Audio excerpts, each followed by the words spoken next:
Retired assistant excise commissioner Chirakkara Madhu telephone line ചേരുകയാണ്. നമസ്കാരം sir. ഈ ഓപ്പറേഷൻ തൂഫാൻ തുടങ്ങിയിട്ട് തന്നെ 10-15 ദിവസമേ ആയിട്ടുള്ളൂ. അതിനുള്ളിൽ തന്നെ 10 കോടിയിലേറെ വില വരുന്ന ലഹരി വസ്തുക്കൾ ഇതിനോടകം കേരളത്തിൽ നിന്നും പിടികൂടി എന്നുള്ളത് വളരെ അതിശയത്തോടെ എല്ലാം നമുക്കിത് കേൾക്കാൻ കഴിയില്ല. ഇത്രത്തോളം ഈ ചെറിയ സമയത്തിനുള്ളിൽ ഇത്രയും വലിയൊരു ലഹരി ഒഴുക്ക് ഇവിടെ നടക്കുന്നു എന്ന് പറയുമ്പോൾ ഇതിനു മുൻപ് നമ്മൾ ചർച്ച ചെയ്തിട്ടുള്ളതാണ്. ഈ ലഹരി ഒഴുക്കാതെ എത്രയൊക്കെ പദ്ധതികൾ വരുമ്പോഴും എങ്ങനെയൊക്കെ ഇതിൽ പരിശോധന നടക്കുമ്പോഴും ഇതിനൊന്നും ഒരു അവസാനമില്ല എന്നുള്ളതാണ്. ഇന്നിപ്പോൾ ആഭ്യന്തരമന്ത്രിയുടെ പ്രതികരണത്തിൽ നിന്നും ഇനി കൂടുതൽ ശക്തമായി തന്നെ ഇത് മുന്നോട്ട് പോകുമെന്നൊക്കെയാണ് പറയുന്നത്.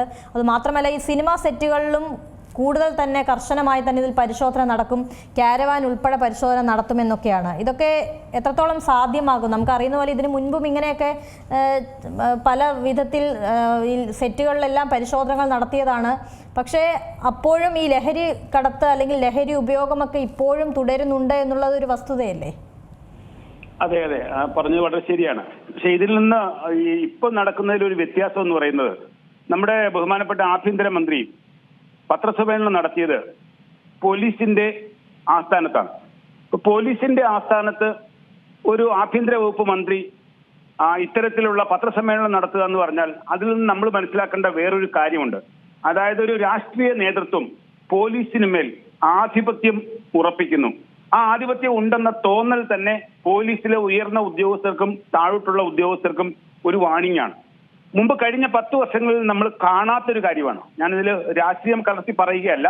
കഴിഞ്ഞ 10 വർഷങ്ങളിൽ നാം കാണാത്തൊരു കാര്യമാണ്. ഒരു ആഭ്യന്തര വകുപ്പ് മന്ത്രി പോലീസിന്റെ ഹെഡ്ക്വാർട്ടേഴ്സിൽ വന്നു നിന്ന് പത്രസമ്മേളനം നടത്തുകയും ചോദ്യങ്ങൾക്ക് ഉത്തരം പറയുകയും ചെയ്യുന്നു. ശക്തമായ ഭാഷയിൽ അദ്ദേഹം മറുപടി പറയുന്നു, അതിന്റെ ആസൂത്രണം നടത്തുന്നു എന്ന് പറയുന്ന ഒരു പുതിയ കാര്യമാണ് നമ്മളെ സംബന്ധിച്ച്. ശ്രീ ചിറക്കര, കേൾക്കാമോ? കേൾക്കാം. താങ്കൾ പറഞ്ഞതുപോലെ തന്നെ, പക്ഷെ അപ്പോഴും ഇത്രയും ദിവസത്തിനുള്ളിൽ തന്നെ താങ്കൾ പറഞ്ഞ പോയിന്റ് മനസ്സിലായി. കാരണം ഈ പല സമയങ്ങളിലും ഈ ലഹരി വസ്തുക്കൾ ഒക്കെ ഉപയോഗിക്കുന്നതൊക്കെ വലിയ ഉന്നതരായ ആളുകളാണെങ്കിൽ അതൊന്നും പുറത്തു വരില്ല. ഇതുപോലെ ഇപ്പോൾ ഇന്ന് ആലുവയിലൊക്കെ പിടിച്ചത് അന്യസംസ്ഥാന തൊഴിലാളികളാണ്. അവരെപ്പോലുള്ള ആളുകൾ മാത്രമേ ഇതൊക്കെ പിടികൂടുകയുള്ളൂ. അതാണ് താങ്കൾ ഉദ്ദേശിച്ചതെന്ന് എനിക്ക് തോന്നുന്നു. എന്തായാലും ആ രീതിയിലല്ലല്ലോ ഇപ്പോഴും ഈ ലഹരി വസ്തുക്കൾ അല്ലെങ്കിൽ ലഹരി ഉപയോഗം എന്ന് പറയുന്നത്. അത് ആര് നടത്തിയാലും അത് കുറ്റകരമാണ്, അത് തടയുക തന്നെ ചെയ്യണം എന്നുള്ളത് തന്നെയല്ലേ പ്രധാനം? അല്ല, അതെ അതെ, അത് മാത്രമല്ല, ഈ തൂഫാൻ എന്ന് പറയുന്നത് കൊടുങ്കാറ്റ് എന്നുള്ള അർത്ഥം, ഈ കൊടുങ്കാറ്റ് നീണ്ടു നിൽക്കാറില്ല, സാധാരണ രീതിയിൽ പെട്ടെന്ന് തീരുന്നതാണ്. എന്നാൽ ഇന്ന് ആഭ്യന്തര വകുപ്പ് മന്ത്രിയുടെ വാക്കിൽ നിന്ന് നമ്മൾ മനസ്സിലാക്കുന്നത് ഇത് പെട്ടെന്ന് തീരുന്ന ഒരു കൊടുങ്കാറ്റല്ല എന്നാണ്. അദ്ദേഹം അത് വ്യക്തമായി പറയുകയും ചെയ്തു. തൂഫാൻ അവസാനിക്കാൻ പോകുന്നില്ല എന്ന് പറഞ്ഞാൽ അത് സമൂഹത്തിലെ വിവിധ തലങ്ങളിലുള്ള വ്യക്തികളുമായി, ഈവൻ സിനിമാ താരങ്ങൾ, മോഹൻലാലിനെ പോലുള്ള സിനിമാ താരങ്ങൾ ഉൾപ്പെടെയുള്ളവരെ പങ്കെടുപ്പിച്ചുകൊണ്ട് ലഹരി വിരുദ്ധ കേന്ദ്രങ്ങളെ, ലഹരിക്ക് എതിരായി ചികിത്സ നടത്തുന്ന കേന്ദ്രങ്ങളെ ഉൾപ്പെടുത്തിക്കൊണ്ട് വലിയ ഒരു സാമൂഹ്യ മുന്നേറ്റത്തോടുകൂടി ഈ തൂഫാൻ നീണ്ടു നിൽക്കുന്നു എന്നാണ് അദ്ദേഹം പറഞ്ഞതെങ്കിൽ ഇത് കേരളത്തെ സംബന്ധിച്ച് വളരെ ശുഭകരമായ ഒരു കാര്യമായിട്ടാണ് ഞാൻ മനസ്സിലാക്കുന്നത്. കാരണം 3 ആഴ്ച കൊണ്ട് ഇത്രയും 2000-ലധികം കേസുകളും 2000-ഓളം ആളുകളെയും അറസ്റ്റ് ചെയ്യുക എന്ന് പറഞ്ഞാൽ അതൊരു നിസ്സാരപ്പെട്ട കാര്യമല്ല. അപ്പൊ രാഷ്ട്രീയ നേതൃത്വം ഉദ്ദേശിക്കുന്നത് പോലീസ് നടപ്പിലാക്കുന്നു എന്നാണ് നാം മനസ്സിലാക്കുന്നത്. അപ്പൊ ഇത് ദീർഘവീക്ഷണത്തോടു കൂടിയുള്ള ഒരു കാഴ്ചപ്പാടിലാണ് ബഹുമാനപ്പെട്ട ആഭ്യന്തരമന്ത്രി പോകുന്നതെങ്കിൽ ഇത് തീർച്ചയായും ഫലം ചെയ്യും. ഇത് കേരളത്തിന് വളരെ ഗുണകരമായ ഒരു പ്രോഗ്രാമായി മാറുമെന്നാണ് എനിക്ക് തോന്നുന്നത്. ഇതിൽ ഏത് തരത്തിലുള്ള പരിശോധനയാണ് ഇനി കർശനമാക്കേണ്ടത്? കാരണം എപ്പോഴും ഈ കേരളത്തിലേക്ക് എത്തിക്കുന്ന ലഹരി മാത്രമാണ് നമ്മൾ പിടികൂടുന്നതും, അതിനുള്ള ആളുകളെ ഉപയോഗിക്കുന്ന ആളുകളെ മാത്രമേ പിടികൂടാറുള്ളൂ പലപ്പോഴും. പക്ഷെ ഇതിന്റെ റൂട്ട് തേടിയുള്ള ഒരു അന്വേഷണത്തിലേക്കൊന്നും പോകാറില്ല സാധാരണയായിട്ട്. അതിൽ നമ്മൾ ഇന്ന് കണ്ട വ്യത്യസ്തത എന്ന് പറയുന്നത്, സാധാരണഗതിയിൽ കേരളത്തെ സംബന്ധിച്ച് കേന്ദ്ര ഏജൻസികൾ എന്ന് പറയുന്നത് ഇഷ്ടപ്പെടാത്ത ഒരുതരം ഏജൻസികളാണ്.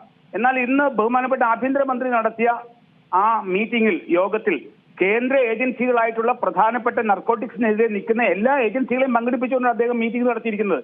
അത് തന്നെ ഒരു വ്യത്യസ്തമായ ഒരു കാര്യമല്ലേ? വളരെ വ്യത്യസ്തമായ ഒരു കാര്യമാണ്. കാരണം നമ്മുടെ രാജ്യത്ത് എവിടെയും കേസെടുക്കാൻ അധികാരമുള്ളവരാണ് നർക്കോട്ടിക് കൺട്രോൾ ബ്യൂറോ. അവരുടെ പ്രതിനിധികളെ കൂടി ഉൾപ്പെടുത്തിക്കൊണ്ടെന്ന് പറഞ്ഞാൽ എന്റെ അർത്ഥം കേരളത്തിലേക്ക് കടന്നു വരുന്ന വഴികൾ അടയ്ക്കുന്നതിന് അവരുടെ സഹായം നമുക്ക് അത്യന്താപേക്ഷിതമാണ്. കാരണം കേരളത്തിലേക്ക് ഇപ്പോൾ ചെക്ക് പോസ്റ്റുകൾ വഴി മാത്രമല്ല ഈ മയക്കുമരുന്നുകൾ വരുന്നത്. വൈവിധ്യങ്ങളായ വഴികളിലൂടെയാണ്. അത് വിമാനത്തിൽ വരുന്നുണ്ട്, ബോട്ടിൽ വരുന്നുണ്ട്, മത്സ്യബന്ധനത്തിന് പോകുന്നതിന്റെ വ്യാജേന വരുന്നുണ്ട്, ട്രെയിനിൽ കൊണ്ടുവരുന്നുണ്ട്, ബസ്സുകൾ കൊണ്ടുവരുന്നുണ്ട്, സ്റ്റേജ് കാരികളായ ബസ്സുകൾ കൊണ്ടുവരുന്നുണ്ട്, കാറിൽ കൊണ്ടുവരുന്നുണ്ട്, കുടുംബം എന്നുള്ള നിലയിൽ കൊണ്ടുവരുന്നുണ്ട്. ഇത് വൈവിധ്യമായ രീതിയിൽ കൊണ്ടുവരുമ്പം വൈവിധ്യമാർന്ന രീതിയിൽ നമ്മുടെ പരിശോധനകൾ മാറണം. മറ്റ് ഏജൻസികളുടെ സഹായവും സപ്പോർട്ടും നമുക്ക് ആവശ്യമുണ്ട്. ആ രീതിയിൽ കൂടിയാണ് ആഭ്യന്തരമന്ത്രി ഇന്ന് മീറ്റിംഗ് വിളിച്ചിരിക്കുന്നത് കാണുമ്പോൾ അത് വളരെ ദീർഘവീക്ഷണം അതിനകത്ത് ഞാൻ കാണുന്നുണ്ട്. ശരി, വളരെ നന്ദി ശ്രീ ചിറക്കര മധു പ്രതികരിച്ചതിന്. ഏറ്റവും പുതിയ വാർത്തകളും വിശേഷങ്ങളും വിരൽത്തുമ്പിലറിയാൻ സീ മലയാളം ന്യൂസ് എല്ലാ ഡിജിറ്റൽ പ്ലാറ്റ്ഫോമുകളിലും ലഭ്യം.